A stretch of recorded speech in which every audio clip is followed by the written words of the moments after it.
ঝালমুড়ি আমি খেয়েছি, আর ঝাল লেগেছে দিদির। পশ্চিমবঙ্গে নির্বাচনী প্রচারে গিয়ে ঝালমুড়ি খেয়ে এই বক্তব্য রেখেছিলেন প্রধানমন্ত্রী নরেন্দ্র মোদী। এবার পশ্চিমবঙ্গে দিদির পরাজয়ের আনন্দে ঝালমুড়ি সবচেয়ে সুস্বাদু হয়ে উঠেছে বিজেপির কাছে।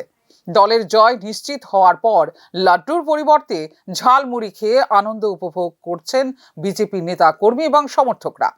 আগরতলাতেও পিছিয়ে নেই ঝালমুড়ির বাজার। মন্ত্রী সুশান্ত চৌধুরী, বিধায়ক রতন চক্রবর্তী সহ একাধিক বিজেপি নেতা মন্ত্রীকে দেখা গেছে ঝালমুড়ির বাটি নিয়ে বসেছিলেন পশ্চিমবঙ্গের ফলাফল দেখতে। ঝালমুড়ির স্বাদেই তারা উপভোগ করছেন দলের জয়ের আনন্দ। সন্ধ্যায় দেশের বিভিন্ন রাজ্য সহ পশ্চিমবঙ্গে 2/3 আসন নিয়ে বিজেপির জয় নিশ্চিত হওয়ার পর আগরতলার রাজপথে বের হয় বিজয় মিছিল। সেই বিজয় মিছিলেও সমান গুরুত্ব ছিল ঝালমুড়ির। আগরতলায় দলের বিজয় মিছিলে খোদ মুখ্যমন্ত্রী ঝালমুড়ি খেতে খেতে মিছিলে নেতৃত্ব দিয়েছেন। খয়েরপুরে জয়ের আনন্দে দলীয় কর্মীদের হাতে ঝালমুড়ি তুলে দেন বিধায়ক রতন চক্রবর্তী। রাজ্যের সর্বত্রই বিজেপি পার্টি অফিসগুলিতে ঝালমুড়ির ব্যাপক চাহিদা রয়েছে। প্রধানমন্ত্রীর কথা মতোই বিজেপির ঝালমুড়ির আনন্দ এদিন একটু বেশি ঝাল লাগিয়েছে তৃণমূল সহ অন্যান্য বিরোধী দলগুলোকে। Bureau report, news now.